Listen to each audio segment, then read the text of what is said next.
үчүн 105 депутат макул болгон Индиранын шайланышына, 2 киши каршы болгон.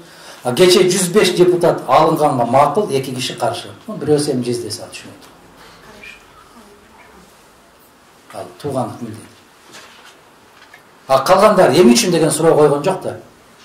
Келсин деген суроону койгон жок да. Биз суроо берели деп маселени көтөргөн жок да. Мынау иштер боюнча иштен алып коюш мүмкүн эмес. Бир дооматтар коюлду да ушул маселе үчүн деп. Демек коюлгандан кийин сөзсүз түрдө жоопкерчилигин караш керек. Эгер мыйзамсыз кылмыш иштери козголгондугу факт болсо, өзүнө кылмыш ишин козгош керек. Өзүн отургузуш керек. Баягы Белизгейт боюнча дагы билесиздер, э? Абдулла Сегизбаевди. Жасалма түрдө экен, андай фирма жок экен, ушул келбептир десе, жок келди деп Атамбаевге алып барып тапшырган.